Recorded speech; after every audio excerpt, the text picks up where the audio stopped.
शेतकऱ्यांच्या कर्जमाफीवरून बच्चू कडू आणि दरेकरांमध्ये जुंपली। मंत्री बोलत असताना बच्चू कडू का बोलले असं दरेकरांनी विचारलं, तर बाबासाहेब पाटील उत्तर देताना कडूंनी प्रतिप्रश्न केला आणि विचारलेल्या प्रश्नांची उत्तरं द्या अशी कडूंची मागणी होती। कारवाई करायला भाग पाडू नका असं यावेळी राम शिंदे यांनी म्हटलं। मुक्ती कोणत्या निवडणुकीच्या पार्श्वभूमीवर दिली नाही, डोळ्यासमोर ठेवून नाही। आता काही निवडणुका कुठल्या नाहीत। पुढील काही वर्षात कोणतीही मोठी निवडणूक नसताना केवळ शेतकऱ्याच्या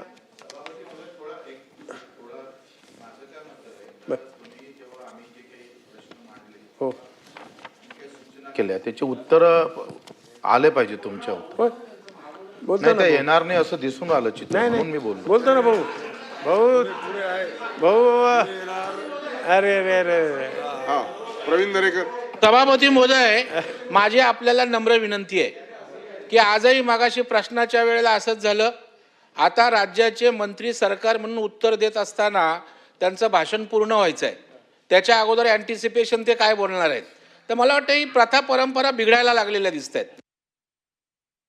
आंदोलन करतात, नेतृत्व करतात की तुम्हाला फक्त दाखवायचं आहे, तुम्हाला उत्तर पाहिजे की दाखवायचं आहे। नाही मग मग सरकारच्या मंत्र्यांचं भाषण असताना मध्येच असं डिस्टर्ब करणं बरोबर आहे का? तुम्ही ओरडू नका, तुमच्या 10 पटीने ओरडतो। दादागिरी दुसऱ्यांची आहे, तुमच्या या स्टाईलने कामकाज सभागृहाचं चालणार नाही।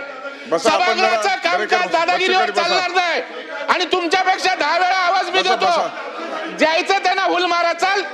मंत्री महोदय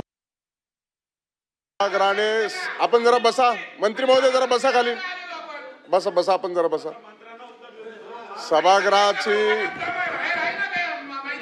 बसा बसा। सभागृहाची शिस्त आणि अनुशासन सर्वच सन्माननीय सदस्यांनी पाळण्याची आवश्यकता आहे आणि एकमेकाला आपसात प्रश्न आणि प्रश्न उपस्थित करून शेवटी मंत्री उत्तर देत असताना अर्ध्यावताच प्रतिप्रश्न विचारून आपल्याला त्यातून काही साध्य होणार नाही। ही